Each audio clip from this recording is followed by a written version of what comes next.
അതായത് തൃശ്ശൂരിൻ്റെ നിയുക്ത MP അദ്ദേഹത്തിൻ്റെ വിജയം ലൂർദ് മാതാവിന് സമർപ്പിച്ചുകൊണ്ടാണ് അദ്ദേഹം മാധ്യമങ്ങളെ കണ്ടത്.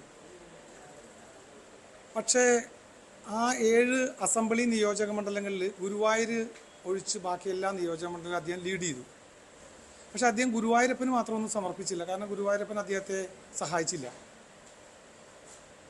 ഈ അദ്ദേഹത്തിൻ്റെ ആ നിയോജക മണ്ഡലത്തിൽ 1275 പോളിംഗ് സ്റ്റേഷൻ ഉണ്ടായിരുന്നു. അതിനകത്ത് 200ഓളം പോളിംഗ് സ്റ്റേഷൻ വളരെ ഫലപ്രദമായി പ്രവർത്തിച്ചിട്ടൊന്നുമില്ല.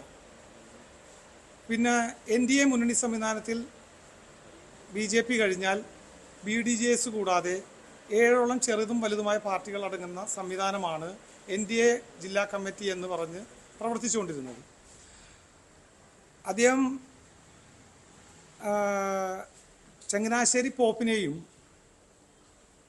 അതോടൊപ്പം നമ്മുടെ വെള്ളാപ്പള്ളി നടേശനെയും അദ്ദേഹം സമയബന്ധിതമായി കാണാത്തതിൻ്റെ അടിസ്ഥാനത്തിൽ BDJSൻ്റെ ജില്ലാ പ്രസിഡൻ്റായിരുന്ന ഘോഷിൻ്റെ പ്രവർത്തനം അദ്ദേഹത്തിന് അനുകൂലമല്ലായിരുന്നു.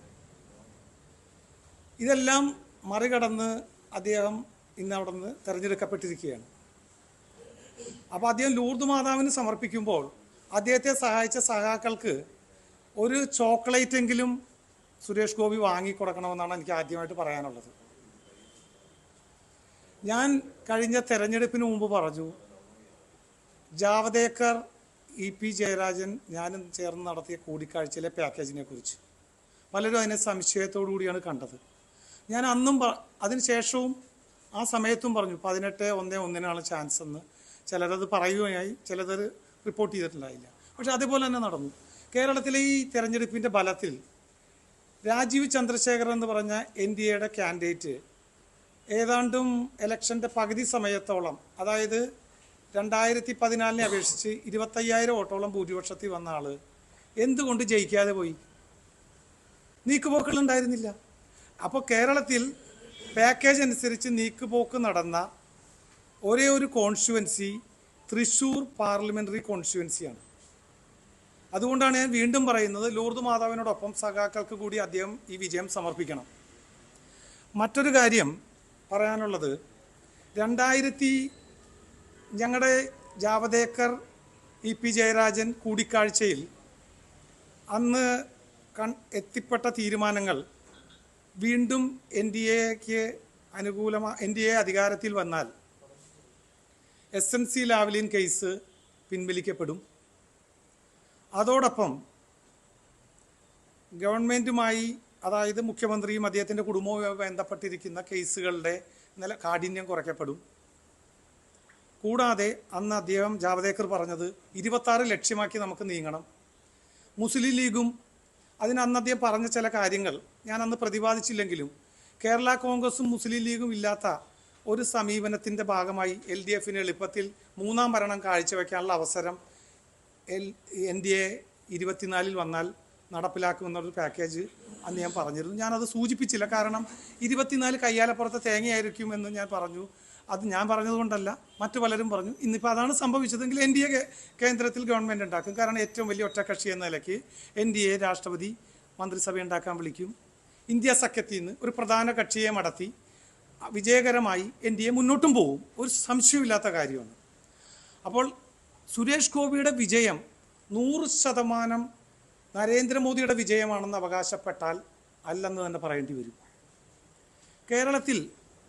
കേരളത്തിലെ പല പാർലമെൻ്ററി കോൺസ്റ്റിറ്റ്യുവൻസികളിലും NDA സ്ഥാനാർത്ഥികൾ വളരെയധികം മുന്നോട്ട് പോയി. പക്ഷേ ഇനി ഒരു 26 അസംബ്ലി ഇലക്ഷന് ഈ മുന്നോട്ടം നടത്താൻ പറ്റൂല. കാരണം അത് നരേന്ദ്രമോദിയിലേക്കുള്ള പ്രതീക്ഷയുടെ ഭാഗമായി ജനങ്ങൾ വോട്ട് ചെയ്തതാണ്. അതിൽ 1275 പോളിംഗ് സ്റ്റേഷൻ ഉണ്ടായിരുന്നിടത്ത് 200ഓളം പോളിംഗ് സ്റ്റേഷൻ NDA ശക്തമായ പ്രവർത്തനം ഉണ്ടായിരുന്നില്ല. എന്നാൽ LDFൻ്റെ പ്രവർത്തനം ശക്തമായിരുന്നു ഗ്രാസ് റൂട്ട് ലെവൽ. എന്നിട്ടും LDF പരാജയപ്പെട്ടു, 2ാം സ്ഥാനത്തെത്തി. അതാണ് ആ പാക്കേജ്. ഞാൻ പറഞ്ഞു 2004 ഒരു പാക്കേജ് വിജയകരമായി നടപ്പിലാക്കിയാണ് LDF. അതാണ് PC തോമസിൻ്റെ, അതിൻ്റെ ഭാഗമാണ് PC തോമസ് നിസ്സാര വോട്ടിന് NDAയുടെ ഭാഗമായി ജയിക്കപ്പെട്ടത്. അതിനുശേഷം നടപ്പിലാക്കാൻ ശ്രമിച്ച പാക്കേജ് വിജയകരമായി നടപ്പിലാക്കി സുരേഷ് ഗോപി നിയുക്ത MP ആയി അദ്ദേഹത്തിന് എല്ലാ ഭാവുകങ്ങളും നേരുന്നു. എന്തെങ്കിലും ഉണ്ടെങ്കിൽ ചോദിക്കാം.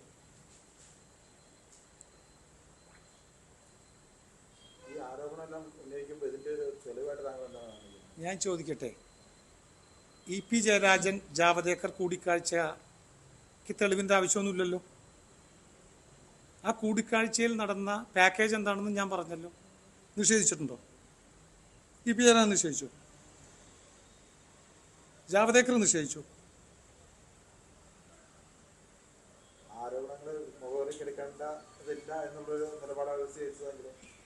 അത് താങ്കളുടെ വെർഷനാണ്. ഞാൻ അന്ന് പറഞ്ഞു പാക്കേജിൽ ഒരേ ഒരു സീറ്റ്, ഞാൻ പറഞ്ഞുകൊണ്ട് സംഭവിച്ചെന്ന് മാത്രം പറയാനില്ല. ആ ഒരേ ഒരു സീറ്റല്ലാണ്ട് ജയിച്ചോ? എന്തുകൊണ്ട് രാജീവ് ചന്ദ്രശേഖർ ജയിച്ചില്ല? 25,000 വോട്ടിന് പോളിംഗിന്റെ മധ്യഭാഗം കഴിഞ്ഞപ്പോൾ ഭൂരിപക്ഷത്തിലെത്തിയ ആളാണ്. എന്തുകൊണ്ട് ജയിച്ചില്ല?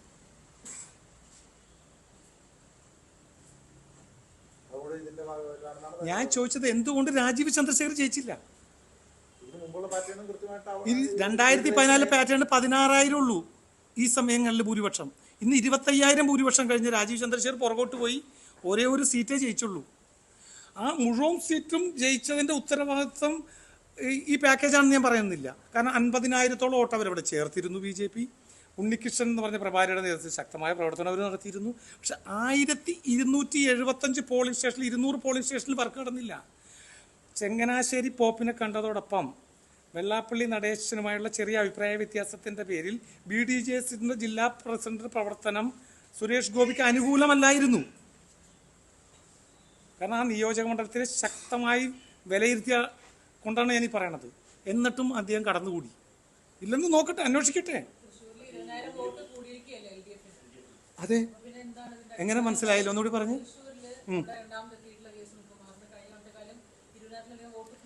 ഞാൻ ചോട്ടെ, 60,000 വോട്ട് അവിടെ കൂടുതൽ ചേർത്തിട്ടുണ്ട്. 60,000 വോട്ട് പുതിയതായി ഫൈനൽ ലിസ്റ്റിൽ വന്നപ്പോൾ 60,000 വോട്ട് എക്സ്ട്രാ ചേർത്തിട്ടുണ്ട്. അല്ല, ഞാൻ പറയണേ എന്താ പറഞ്ഞു മാഡം? ചോദിക്കട്ടെ. ശരി, ഉണ്ട്. ഞാൻ ചോദിക്കട്ടെ, LDFന്റെ പാക്കേജ് എന്തായിരുന്നു? LDFന്റെ പ്രവർത്തനം എന്തായിരുന്നു? LDFന്റെ ഓരോ ആളുകളും എങ്ങനെയാണ് സഹായിച്ചെന്നുള്ളത് അടുത്ത 2 ദിവസത്തിനുള്ളിൽ വ്യക്തമായ വീഡിയോ സഹിതം പുറത്തേക്ക് വരും. അല്ല, പുകമറയല്ലല്ലോ ഞാൻ പുകമറയല്ലല്ലോ പറഞ്ഞത്. ഞാൻ എന്താ പറഞ്ഞത്? കേരളത്തിൽ ജാവദേക്കർ ജയരാജൻ കൂടിക്കാഴ്ചയുടെ പാക്കേജ് തൃശ്ശൂരായിരുന്നു. ഞാൻ ചോദിക്കട്ടെ, UDFന്ന് വോട്ട് പോയില്ലെന്നോ ആ തർക്കമല്ലല്ലോ ഞാൻ പറഞ്ഞത്. അടിസ്ഥാനമില്ലെന്ന് എങ്ങനെ നിങ്ങൾ പറയാൻ കഴിയും? ഞാൻ ചോദിക്കട്ടെ, ഞാൻ ഇപ്പം ഈ പറഞ്ഞ എന്താണ്? ഈ പറഞ്ഞ യുക്തി എന്താണെന്ന് നിങ്ങൾ ഇതിനു മുമ്പും എൻ്റെ അടുത്ത് ഞാൻ ഈ പാക്കേജിനെ കുറിച്ച് പറഞ്ഞപ്പോൾ അതിൻ്റെ യുക്തിയെക്കുറിച്ച് ചോദിച്ചു. ആ പാക്കേജിൻ്റെ യുക്തി എന്താണെന്ന് നിങ്ങൾ എന്നോട് ചോദിച്ച ആളാണ്. ഞാൻ പറഞ്ഞു ഇങ്ങനെ ഒരു പാക്കേജ് നടന്നു. ആ പാക്കേജിൻ്റെ ഭാഗമായി ശരി, LDFന്റെ വോട്ട് കുറഞ്ഞിട്ടില്ല. പക്ഷേ LDFന്റെ വോട്ട് കുറയാത്തത് കൊണ്ട് മാത്രമാണോ സുരേഷ് ഗോപിക്ക് അതിൻ്റെ ഗുണം കിട്ടിയിട്ടില്ലെന്നാണോ നിങ്ങൾ പറയുന്നത്? ശരി, ഞാൻ ചോട്ടെ, UDFന്റെ വോട്ട് പോയി. അവിടെ എന്താണ് സുരേഷ് ഗോപിക്ക് കിട്ടിയ ഗുണത്തിന്റെ ഒരു കാരണം എന്നുള്ളത് ചേർത്തിട്ടുണ്ട്. കൂടി. നിങ്ങൾ എന്താണ് ഉദ്ദേശിക്കണമെന്ന് ചോദ്യം പറഞ്ഞാൽ കൃത്യമായിട്ട് മറുപടി പറഞ്ഞുതരാം. ഞാൻ ഡീലെന്നല്ല പറഞ്ഞത്, ഞാൻ പറഞ്ഞത് പാക്കേജ് ഉണ്ടായിരുന്നു. അടിസ്ഥാനപരമായി എന്തായിരുന്നു പാക്കേജ്? ഒരു മിനിറ്റ് പറയട്ടെ മാഡം, പറയാൻ സമ്മതിക്ക്. അതായത് പ്രവർത്തന രംഗത്ത് അതായത് LDFന്റെ പ്രവർത്തന രംഗം വിലയിരുത്തുമ്പോൾ അതിൻ്റെ ശക്തയുക്തമായ പ്രവർത്തന രംഗം LDFന്റെ ഭാഗത്തുനിന്ന് ഉണ്ടായിട്ടില്ലെന്നുള്ള ഡിസ്കഷനിലേക്ക് വരികയാണ്. വിത്തിൻ 2 ദിവസത്തിനുള്ളിൽ, എനിക്കിപ്പോൾ ഞാനൊരു പ്രത്യേക സ്ഥലത്തു നിന്ന് വന്നുകൊണ്ടാണ്, 2 ദിവസത്തിനുള്ളിൽ നമുക്ക് അന്നത്തെ പോലെ തന്നെ വീണ്ടും കണ്ടുമുട്ടുമ്പോൾ എന്താണ് അവിടെ നടന്നിരിക്കുന്ന നീക്കുപോക്കെന്ന് രേഖസഹിതം തരാം. ഞാനിപ്പോൾ നേരെ ചെന്നൈയിൽ നിന്ന് വന്ന് നിങ്ങളുടെ മുമ്പിലേക്ക് ലേറ്റ് ആയതുകൊണ്ട് വന്നുകൊണ്ടാണ്. എന്താണ് ചിരിക്കണത്? ചിരിക്കേണ്ട കാര്യം പറയും. എങ്ങനെ? അല്ല, ഞാൻ പറഞ്ഞത് അങ്ങനെ, ഞാൻ കാണാൻ തീരുമാനിച്ചതല്ല. ഞാനല്ല കാണാൻ തീരുമാനിച്ച. എന്നെ നിങ്ങളുടെ ജോഷി കുര്യനാണ് വിളിച്ചു ചോദിച്ചത്, എന്തെങ്കിലും ഈ കാര്യത്തിൽ അടിസ്ഥാനപരമായി പറയാനുണ്ടോ? ഞാൻ പറയും എന്ന് പറയാൻ ചോദിച്ചപ്പോൾ ഞാൻ പറഞ്ഞു ശരി, ഞാൻ വരുന്നുണ്ട് കൊച്ചിയിൽ. അല്ലല്ല, എന്നെ വേറെ കാര്യത്തിന് വിളിച്ചപ്പോൾ ഞാൻ തിരിച്ചു വിളിച്ചാണ് അദ്ദേഹത്തിന്റെ മിസ് കോൾ കണ്ട്. മനസ്സിലായോ? ഒരാൾ ചോദിക്കും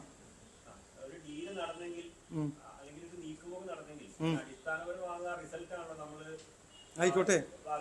അതെ,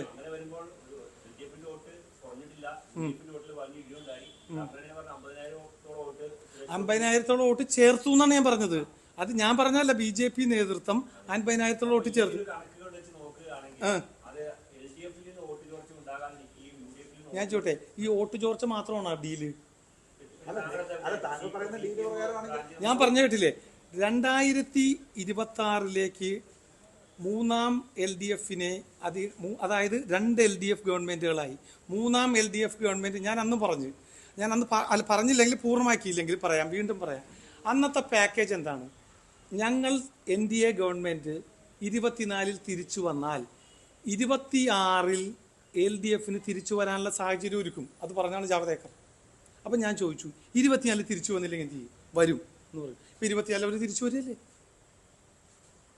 ഇപ്പം ശനിയാഴ്ച നരേന്ദ്രമോദിയുടെ മന്ത്രിസഭ വരികയാണ്. ആ മന്ത്രിസഭയിലേക്ക്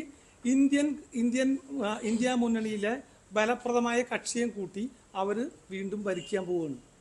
ഒരു സംശയമില്ല.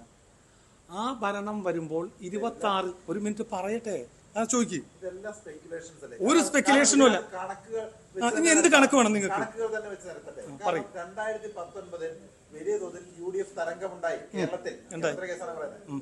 ഒരാൾ പറയട്ടെ. ആ ഘട്ടത്തിൽ CPM പിടിച്ചിരുന്ന വോട്ട്, CPM അല്ലെങ്കിൽ LDF പിടിച്ചിരുന്ന വോട്ട്, ആ വോട്ട് ഷെയറിനേക്കാളും 20,000 വോട്ടോളം ഇത്തവണ കൂടുതൽ പിടിച്ചിരിക്കുന്നു. ഇത്തവണയും അതേ സെയിം UDF തരംഗം തന്നെ സംസ്ഥാനത്ത് നിലനിൽക്കുന്നു. എന്നിട്ട് UDF-ന്റെ വോട്ടുകളാണ് മൊത്തം പോയിരിക്കുന്നത്. അപ്പം ഈ വരുന്ന ഫിഗേഴ്സ് എങ്ങനെ നിങ്ങൾ ടാലി ചെയ്യുന്ന? ഞാൻ ഫിഗേഴ്സ് വെച്ചല്ല പറഞ്ഞു, നിങ്ങളൊന്ന് പറയണം, ശ്രദ്ധിച്ച് ഒരു മിനിറ്റ്. ഞാൻ ചോദിക്കട്ടെ, സുരേഷ് ഗോപിക്ക് അനുകൂലമായി ഈ 200-ഓളം പോളിംഗ് സ്റ്റേഷനിൽ കൃത്യമായി BJP നേതൃത്വം നീങ്ങാഞ്ഞിട്ടും സുരേഷ് ഗോപിക്ക് ഈ വോട്ട് കിട്ടിയത് BJP മാത്രം NDAയുടെ സപ്പോർട്ട് കൊണ്ടല്ലല്ലോ. എന്തുകൊണ്ട്? അതായത് അടിസ്ഥാനപരമായി എന്ന് ഞാൻ ചോട്ടെ, ഈ പറഞ്ഞ എല്ലാ ഫിഗേഴ്സും വെച്ച് പറഞ്ഞിട്ട് മറ്റൊരു കോൺസ്റ്റിറ്റ്യുവൻസിയിൽ എന്തുകൊണ്ട് NDA കാൻഡിഡേറ്റ് ജയിച്ചില്ല? അല്ല പറയട്ടെ, അല്ല ഞാൻ പറഞ്ഞു തരട്ടെ. എന്ത് സെലിബ്രിറ്റി ആയതുകൊണ്ടാണ്? ഇയാൾ പലതരത്തിൽ ഇൻഫ്ലുവൻസ് ചെയ്തിട്ടുണ്ട്, സമൂഹത്തിൽ പലതരത്തിലുള്ള ഇൻഫ്ലുവൻസ് ചെലുത്തിയിട്ടുണ്ട്. ഈ പറയുന്ന 2 തരംഗങ്ങളുടെ സമയത്ത് രാജീവ് ചന്ദ്രശേഖർ എന്ന് പറഞ്ഞ തിരുവനന്തപുരത്തെ കാൻഡിഡേറ്റ് അതിനേക്കാൾ ഇൻഫ്ലുവൻസ് ചെയ്യില്ല. എന്നിട്ട് അദ്ദേഹം ജയിക്കാണ്ട് പോയത്. അല്ല, നിങ്ങൾ പറയുന്നത് പോലെ അവരുടെ ഈ ഇടതുപക്ഷത്തിന്റെ സഹായത്തോടു കൂടിയാണ് വോട്ട് വേണമെങ്കിൽ ഏതൊരു ഇലക്ഷനിലും ഒരു ജയപരാജയം നിശ്ചയിക്കുന്നത് അവിടുത്തെ നിഷ്പക്ഷ വോട്ടുകളാണ്. ആ നിഷ്പക്ഷ വോട്ടുകൾ ആർക്ക് വീണു? സുരേഷ് ഗോപി വീണു. അത് ഏതായാലും LDF പണിയെടുത്തിട്ടല്ലോ. അത് അയാൾ പണിയെടുത്തിട്ടോ അല്ലെങ്കിൽ ആ മുന്നണി പണിയെടുത്തിട്ടോ അല്ലെങ്കിൽ മറ്റു പല ഫാക്ടേഴ്സോ ആയിരിക്കും അല്ലേ?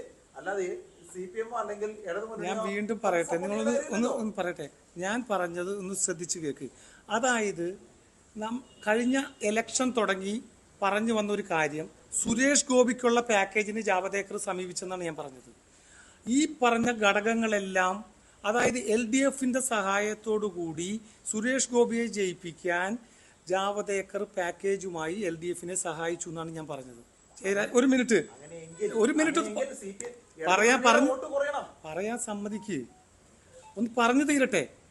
ഈ പാക്കേജുകളുടെ ഡിക്ലറേഷനും വരാൻ പോകുന്ന മറ്റു പാക്കേജുകളും എല്ലാം ജനം കണക്കിലെടുത്തു. ഇല്ലെങ്കിൽ എങ്ങനെ സുരേഷ് ഗോപി എന്ന് പറഞ്ഞ പ്രതിഭാസത്തിന് മാത്രം NDAയുടെ കാൻഡിഡേറ്റായിട്ട് ജയിക്കാൻ കഴിയും?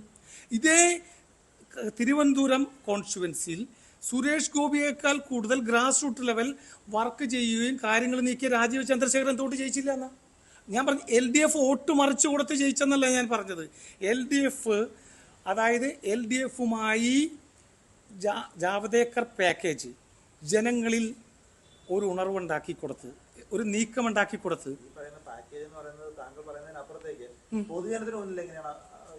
പൊതുജനത്തിന് മുന്നിൽ എന്താണെന്നാ? ഒരു മിനിറ്റ്, പൊതുജനം നോക്കുന്നത് എന്താണ്? 2 മുന്നണികളും അഡ്ജസ്റ്റ്മെന്റിന് വിധേയമാകുമ്പോൾ മൂന്നാമതൊരു ഓപ്ഷൻ പൊതുജനം തെരഞ്ഞെടുത്തു. ഏത്?